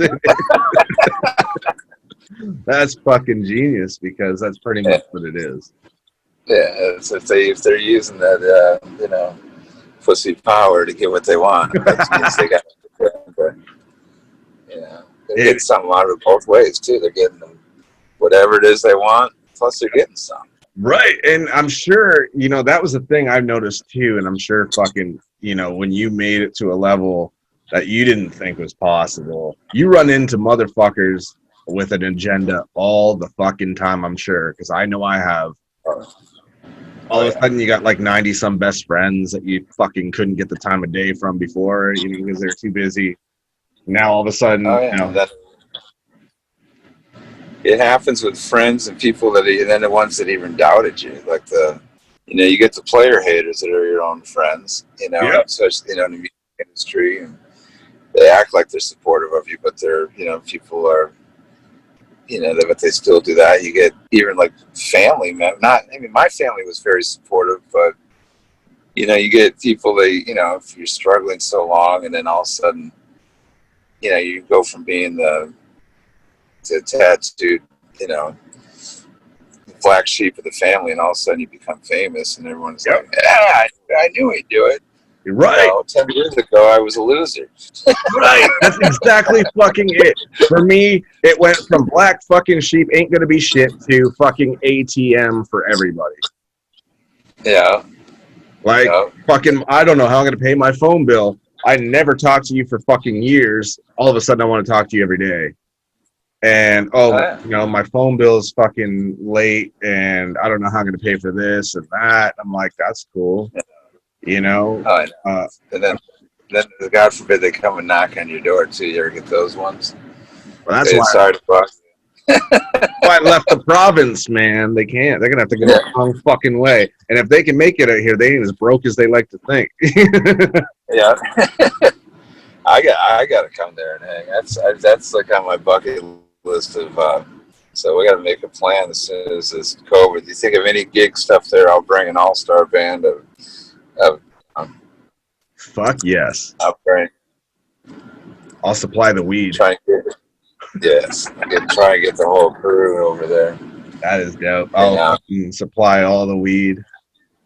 I think EXP boys, you know, like me and Perkins and Norwood and Scott, we're always. I mean, obviously the COVID thing has gotten everybody a little gun shy. You know, that's why I'm on tour right now in my own car. Absolutely. I got, look in the back of the car, I got guitars, amp, and golf clubs. Best of both worlds. Priority straight. Fucking A. Never know. I got my bathing suit. Like any situation I'm going to get in. I got my papers, you know. I got, you know, got everything. Got everything I need. Hell, I'll take you to all the best food places out here, too, because God knows I've discovered them, so. Right on. That'd be awesome. Yeah, I'm due for that'd be badass. And then we'll have to shoot that video of fucking Mystery Science Theater kind of bullshit with stoner ass. I know. That's kind of. I'm telling you right now. We are doing this. And we just talked about it in front of everybody, so now we've copied it. Right. They're gonna hold us to it. We have to make it happen. If anybody else takes the idea, we can be like, just go back to this show. Go and then we'll find where they watched the show. It's like, bam, Your Honor, they stole this idea from us. Right. And if everybody hounds me because it hasn't been done, I'm sending them your fucking email. I'm like, take it up with him, damn it. Yeah. And you don't check your fucking emails anyway, so you'll be fine.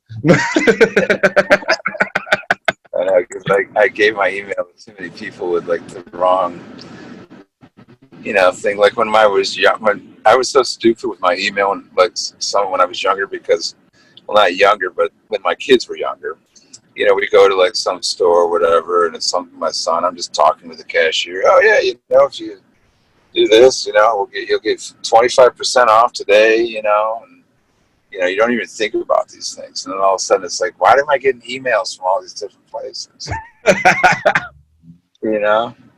I helped my son do something at Bass Pro Shop one time for something at a sports store where he used my email, and now it's like I don't care about their bonus sales. Guitar Center, my email just gets bombarded, and you can't get those people. There's no way to get them to stop doing it. Right. Well, either just get a new email, but then I got too many people already have it, so it's like, I'm just sitting there like swipe. I have my business, email address I use for business, so I just use it for all business related shit, including the show, and then all that other bullshit like you're talking about. I'm like, I'll give them my bullshit email I never check.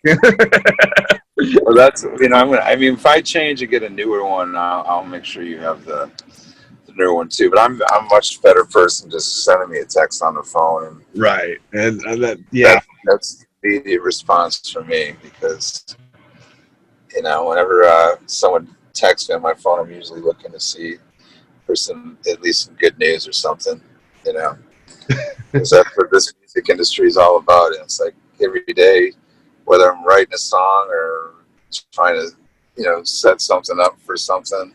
Right. That hustle is like fishing. You're just dropping lines in it. Right. Sometimes you get a message back. It's like, oh, I got a bite. Right. I'm a pretty old school cat, man. Like, some people just prefer I just called them and, fucking like a normal person like we used to do back in the day. And I ain't got a problem with that either. So I can't call. If I can't call people, then I can't do like would you rathers to people. Hey, would you rather have to wear so and so's underwear for your COVID mask, or my fucking spirit animal, man, because I'm into that kind of weird shit where I'll fuck with people. My agent got so mad at me. I texted him one time, high as a kite, at like 4 a.m. And I was like, dude, I was just thinking, why is there Batman shampoo with no conditioner, Gordon? And he's like, I fucking hate you. Because I come up with this bullshit. That's hot. See, that's awesome. That's how I think too. People think weird, but I'm always like, people are always like, oh, where do you come up with this shit? I'm like, I don't know. Why don't you, it's like, I don't know. It's just the way my brain is wired. And exactly. I'm okay with it. That's why I like my life. I want to live as long as I can because I like being this way. Right.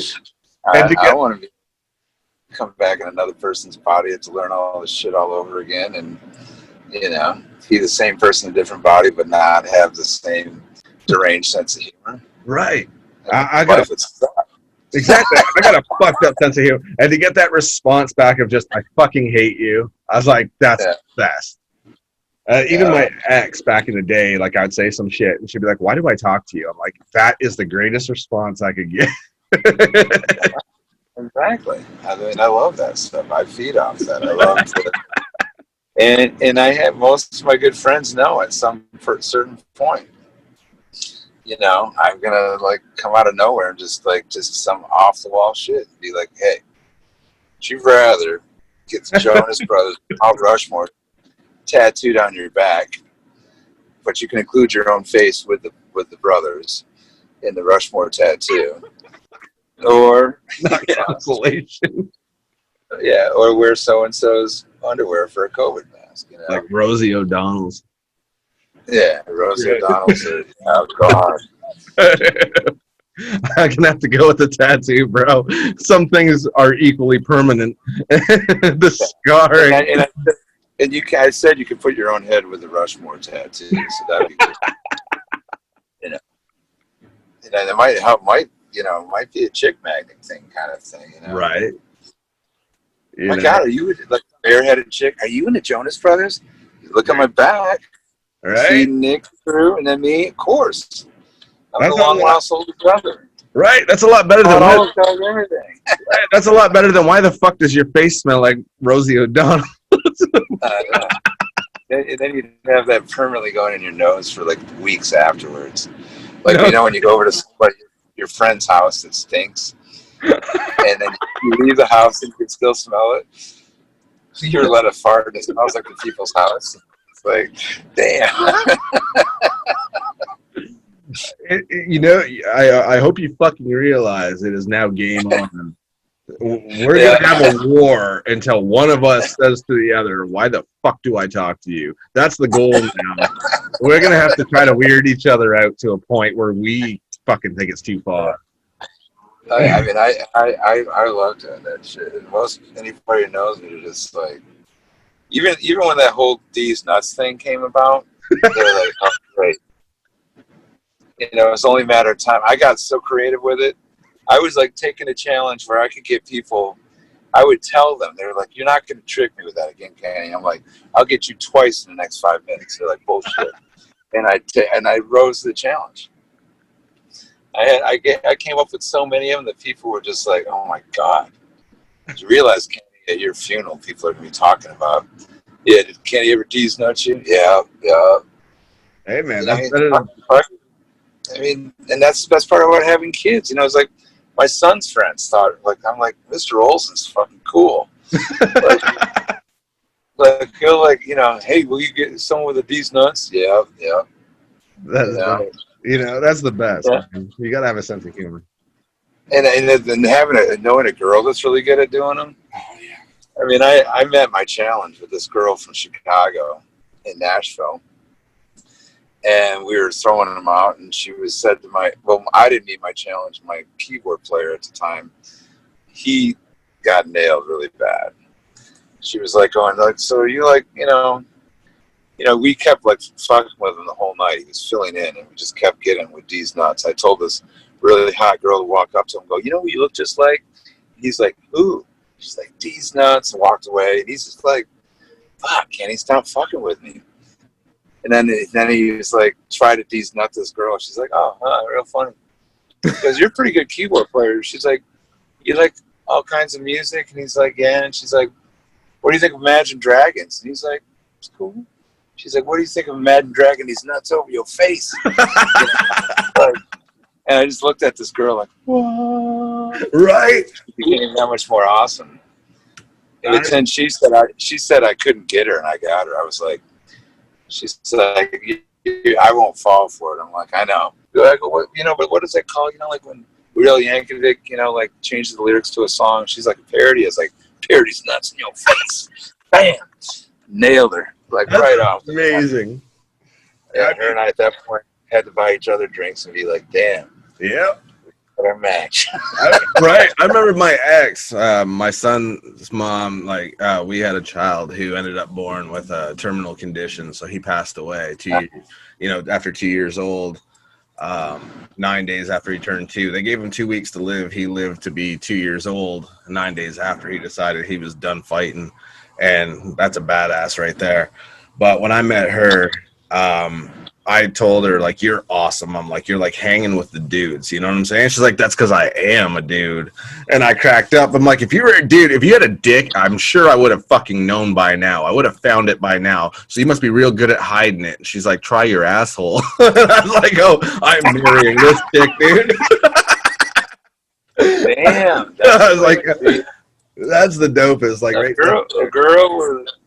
girl with quick responses are the best, but absolutely. Plus, you're saying it like too with that, because that's, that. I do a lot of stuff with, for the charities with, everything cancer and stuff. But one of my biggest ones is Make a Wish and St. Jude's. And I got a friend of mine, Dylan Moody. He was when he was 5 years old, he had a massive brain tumor, and they told his parents he had a year to live. And they put a helmet on him. He's 28 years old now. That's amazing, dude. And I've watched him, like, talk to him before going under, where they said, he's probably not going to know who anybody is when he comes back up from this operation, or he's going to be paralyzed. He's bounced back from everyone. He's been paralyzed and back walking and playing guitar again. So that's amazing. And I look at, like, him. Those are the real heroes. There's so many heroic people that have done wonderful things for all around the world, but I mean, I think some of the truest angels on this planet are the people that have had to deal with the stuff that people can't even fathom, what they deal with. And it's just, you said, I just want, it's just, those are my true heroes. And I've been over to St. Jude's, and those little kids are just, it's just, it's very sad, but it's the strength, and they're angels. Exactly. I couldn't be more proud of him, man. And people, I tell people, like, yo, fucking screw MMA and all that bullshit. I'm an athlete. He was the fighter, because he fucking told them to shove their textbooks up their ass, because he had this rare condition called NKH, which most people haven't even heard of. I didn't until he had it. And it's a genetic thing that both parents have to carry the gene, and the odds of that are ridiculously low. But then even when both parents have it, there was a 75% chance he wouldn't have the shit, but he did.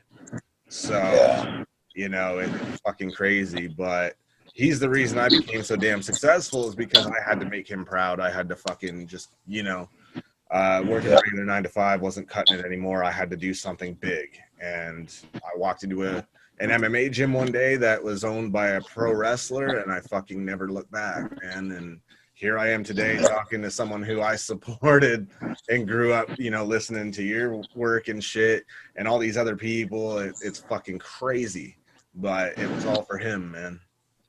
It's awesome. That's that's beautiful. It really is. That's, that's, like I said, it's, we all, we find each other, our old souls in us. It's not such a big world when you're really in tune, like you said, and open to it. And it is a big world, but it's not as big as what we think. It's, we find it, but it's, appreciating that thing. There's so much people take for granted. And it's true. So those are my heroes, that people have seen that struggle with all that. It's, and it's like, I get people come up and they want me to sign something or whatever. And my personal assistant was like, dude, I ran into this chick one time recently when, long before the COVID bullshit. And she's like, this chick came up to me freaking out, didn't know who I was, didn't know I'm your personal assistant, and was like, did you meet him? He's so fucking chill. Like, he literally talked with me for 30 minutes about, like, MMA fighters he fucking admires and shit. We both kind of, like, talked as fans and whatever. She's like, if you get a chance to meet him, you should. He's so chill. And she's thinking, I don't have the heart to tell her I'm your personal assistant. I know you very well. But, and I was like, I don't get the hype. Like, I'm just a dude with a cool job. Like, I'm just a person like anybody else with a cool fucking job. I'm not better than anybody. Of course I'm going to talk to you if you support what I do. Like, I don't buy into that I'm too big for everybody bullshit. Yeah, that's like, it's even like with, like, the legendary rock, like musicians. It's like, that's why, like, the spiritually intact older school, even like some of the most famous ones, they are and have that longevity because they are those real people. And they didn't get it for those reasons, just to be a famous pop star, and be famous. It's not, those are the wrong reasons to get into it. Exactly. People get into it for that, then it's not going to come out like they think, Yeah, it's disingenuous. Yeah. And people are always like, oh, Kenny, bless your heart, what you do with these, stuff with St. Jude's and all this stuff. And I'm like, oh, I'm the one who's blessed. Hell So blessed to even, like, be acknowledged and even appreciated by such amazing people. The fact that they want me in their life, it's like, I'm the honored person here. I'm the one who should be grateful.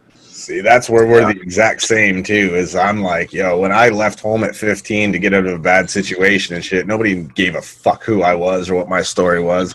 And here I am now. It's like fucking everybody's making a big fuss about what I do and shit. It's like that's crazy to me. I'm fucking blessed. Like I ain't gonna fucking spit in the face of that and act like I'm better than everybody. Fuck that.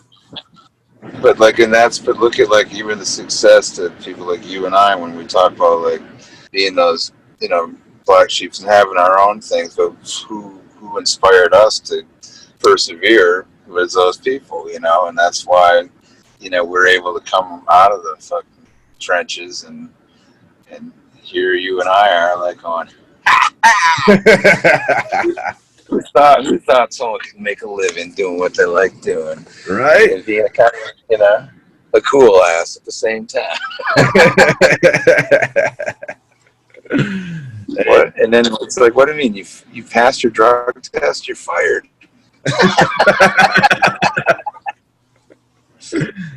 That's the kind of world I live in. Like, what? You got no THC in your bloodstream? You sure you like working here? It's such a trip. Yeah. Like it's crazy. Yeah. Someone put a candy jar out and put something else in there. The good gummies in there. I was just saying to my producer, like it's a trip sometimes because you got to fucking look back, right? You can't forget where you come from. So I was saying to my producer, I'm like, would you fucking believe, like, could you imagine back in like 98 when I bought that record that, you all did fucking, if you were to tell me then, a bunch of years from now, you're going to be sitting down talking to this cat, I'd be like, get the fuck out of here. You know what I mean? Because my life was so far from where it is now. But anything's possible, man. There's a lot of beautiful things in life. It's more like, with me too, it's what you would put in the universe, in our own worldly way. You don't, without expectations, it's just, it's like you will it in a way and it's not willing it like sitting down going, oh, I want to do this. It's more like, it's different. I think the blessings come when people are less trying to push things and not trying to, trying too hard to do it. Just letting life, just living life and putting yourself out there, but just things just kind of happen, Some people are really too reserved and don't leave their house, so nothing's going to happen in that perspective either. They're going to have a chill life and probably get to see every mini series that there is on Netflix. I'd rather be making them than watching them, Yeah, I mean, that's why it's like I've lived the story. There's people, have you seen this thing? It's about this. I'm like, I already lived that. I don't need to watch that. Now, Ozark was something that, I had to, like, that was, it has to be something that's even more fucked up than my own life. Right. Like, oh, okay, that's cool. Otherwise, like, this is the Mary Poppins shit. What? Ooh, God, there's frowning on this for this. Oops. Why? Have you ever done that? No. Never. I got a love-hate relationship with Netflix, man. They cancel everything I get into, so I'm like, fuck this. Yeah. It's changed a lot, and now it's confusing with all the channels. And they get me hooked on shit, then they cancel it. Yeah. Yep. Yeah, I haven't started a new series lately. I just, me and my couple of kids, we were all watching In the Dark. That was pretty good. Dead to Me and Ozark were the most recent ones during the COVID era. Yeah. If it's got good acting and stuff too,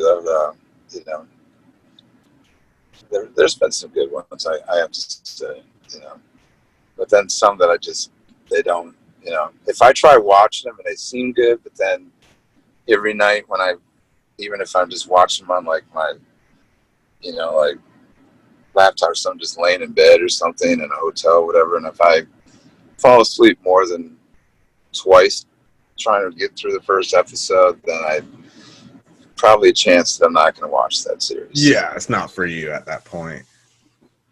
Yeah, I'm like, this is either over my head or it takes too much concentration, or it's just, or there's just not enough hot chicks in it. Right? I'm pretty cheesy about that part. You know, like I watch certain chick flicks because there's hot chicks in them. Right. That's why they're chick flicks. I mean, it's like some people say, "Dude, why are you watching that chick flick?" I'm like, because there's a lot of hot chicks in it. I mean, come on, it's a no-brainer. You can watch it on fucking mute if you want, and it's still good. I watch a bunch of like war movies and prison movies or something. There's no chicks. Right. It's like sometimes those are interesting to watch, you know, good, but it's like when you're just trying to like relax, it's either got to be really funny or very entertaining, very, you know, off the wall. But hot chicks is always right. I got right into Punisher, and then after 2 seasons, they canceled it. But yeah, I know it wasn't their fault on this one. Disney bought Marvel, so now they're doing their own Netflix type thing. So they, of course, reserve the rights to all material that's Marvel. And they've done that with a lot of the Marvel stuff. Has gotten confusing because those are pretty good. A lot of the ones they've been doing are pretty good. You know, I've watched a few of those. I like that Jessica Jones. She's cool. Back to the hot chicks. Yeah, that's why. I was like over at my buddy's house a few months ago, and his neighbor, who was like just totally banging hot, was out with yoga pants and a bikini top and a chainsaw in the garden chopping down his tree, and I was like, that's so cool. I was like, dude, your neighbor rules. Yoga pants, a little athletic bikini top, and a chainsaw. My last guest on the show was Sadie Katz from Wrong Turn 6, and I swear to fuck, it's like a female me, dude. Like the way we talk to each other was just like, yeah. I don't know who dropped more F-bombs, who said fuck more often, like one or the other, I don't know. It's a competition, but she was like so dope. I was like, this is like the fucking most awesome person ever. So I told Eileen, I was like, dude, anytime, she's welcome back. Whenever the fuck she can have the fucking show if she wants. Like anytime. That's awesome. I know. That's a good thing too. Eileen's good at, you know, she's one of us, putting all the right people together. She knows. It's not about. She doesn't operate like I mean, she just knows. She's just so amazing at just everything that she does. But just putting the right people together, and they become. I mean, there's like you and I, there's people that are just friends for life that Eileen has made straight across the board. Absolutely. I mean, that woman just rules. Yeah, I mean, like, I am like team Camp Eileen. She's been great from day one, and I've been like as accommodating. And the thing is, if she went out on a night in the town with me and you, she'd be like laughing the whole time. Oh yeah. She'd be encouraging us. Like other people will be like, "Oh, don't encourage them. Don't laugh at what they just said because that means they're going to keep going with it." She would be right there, like encouraging it. Probably would even participate in some of it. Fuck yeah. You know. So that's, you know, she's got that New Yorker in her. She's gonna, you know, she's like whatever. Sometimes she's a great hang. Dude, I say we do this movie thing and we put it on fucking DVD and we sell the fuck out of it. I know. Let's come up with a list. Let's touch base here in the next few days. Yeah, bro. I got to get back on this out of this church parking lot. Yeah, man. I figured I'm probably keeping you. Make my way to the UP. Right. All of that. For those who don't know what the UP is out there, that's the Upper Peninsula. Which is about a 7-hour drive from Detroit for me. But. Fuck. And I've kept you for about 2. And my show's typically an hour, man, but we just fucking lost track of time. That's because it's awesome. We got on some of that Joe Rogan shit where it goes on like 3-4 hours, you know? Yeah, but in a cool way. Yeah, bro. I'll fucking email you right now my number. And, so then you can just fucking let me know you got it whenever. And we're doing this fucking movie shit. Oh, we are. That's I mean, we got all kinds of stuff. It'll start there. We got, shit, it'll turn into all kinds of, sky's the limit. Hell yeah. It's been an honor. Pleasure's in mine, my brother. So I look forward to, feel free to call whenever, and I'll be around here. Not like I'm not like I'm able to go on a Disney tour right now. Just out on that, and it's funny because I'll if you call during the show, or whatever, I'd be glad to come on the show again too. And I've got fucking anytime, bro. Music stuff as we're putting stuff out. I'd love to share it with everybody out there and get a little sneak preview, or even just anything. I'll it's all the people that are out there putting up with listening to us right now. I will, they're promise to deliver some kind of good content of music here sooner than later. So I'm getting on back at 75. Look at this. Open fucking door. This is 75 north, south.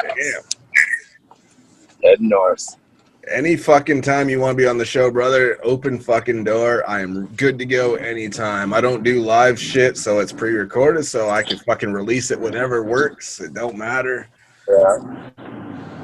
Yeah. And we can edit out any words that aren't good words, like shoot or darn. I won't have such shoot bomb. I won't have such. You dropped the. You dropped the shoot darn. You didn't say shit. Yeah, you gotta edit that. Inexcusable. we did this rendition of some stuff back in the day. It was really funny. Al he just did like a mock-up because they wanted us to edit our record, or not edit, but put like censor it to where certain swear words were saying. So instead of making a bleep noise, we were putting whole different things over it that were just obnoxious. It wasn't just like a ee.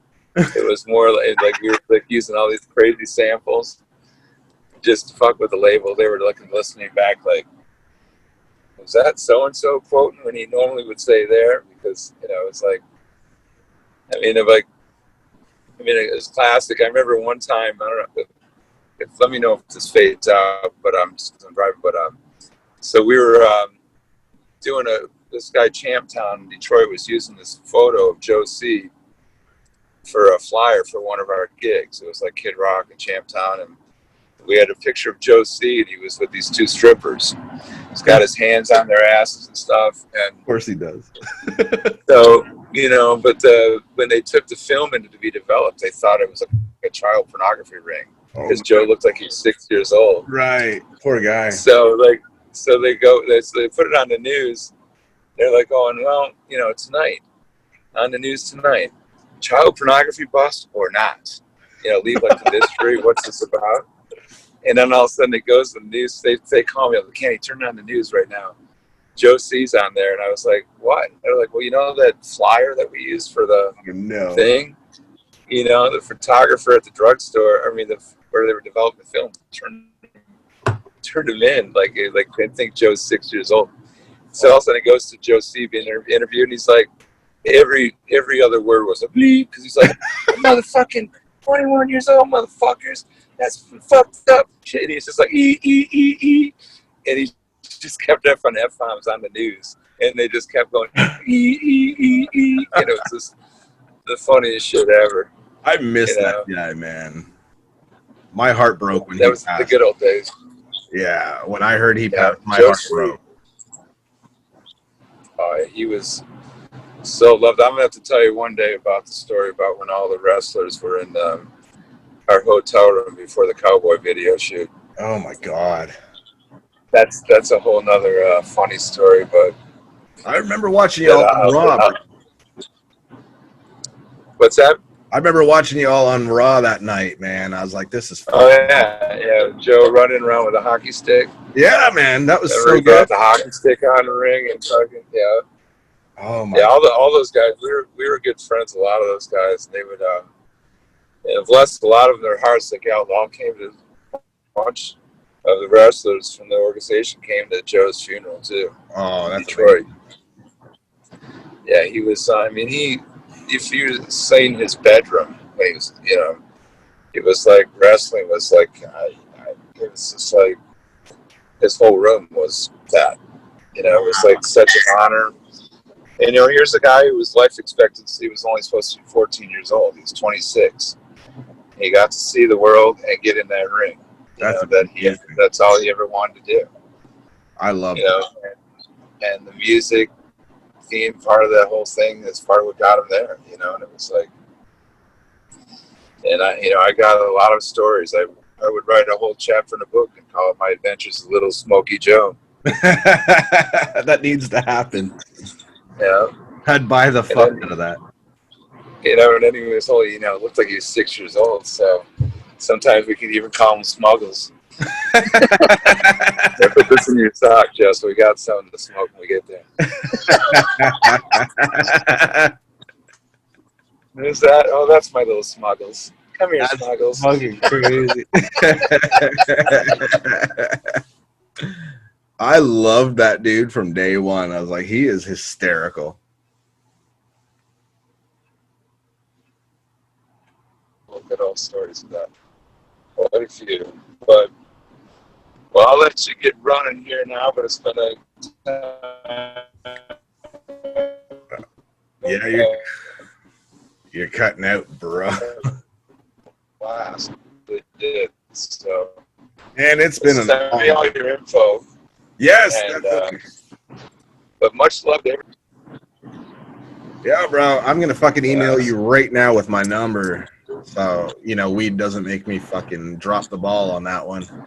And yeah, fucking hit me up when you got it, and then we'll be good. Right on, brother.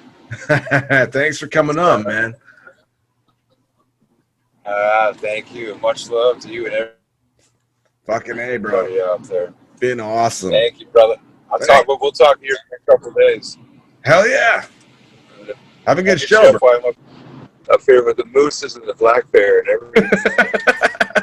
they got grizzlies up here too. Oh, no doubt. I mean, there's mostly in Michigan. It's just in the lower part we got a lot of black bear, but up there they got the grizzly bears, the badgers, and the mooses and everything. They got some crazy ass shit up there. Big stuff. Wolves. Lots of wolves, everything. Don't get fucking eaten, man. Nah. I'll be all right.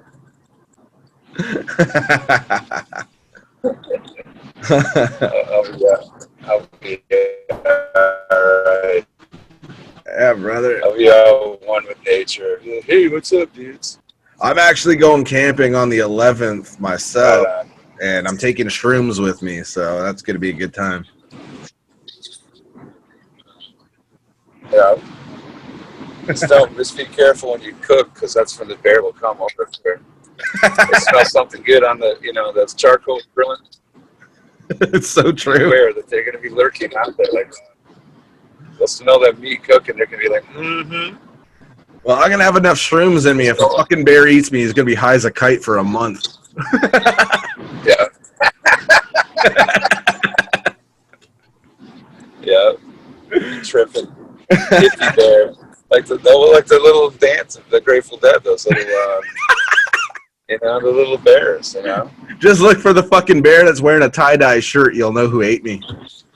Yeah. I mean, probably he'll just come down and talk to you. Be like, what's up, dude? Mind if I sit down and smoke with you, man? By all Sit down means. and smoke with my man. Be like in half-baked. All right, just for this one time. I understand. Yeah. fuck. All right, well, I'm about to hit this spot where I'm definitely going to probably disconnect here. Yes, yeah, man. I'm about to get way into the wilderness here. Have a good gig, bro. And fucking, You got it, brother.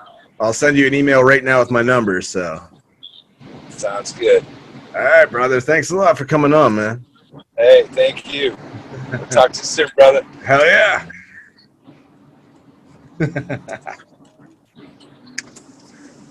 So that, of course, was none other than Kenny fucking Olson from Kid Rock and Twisted Brown Trucker.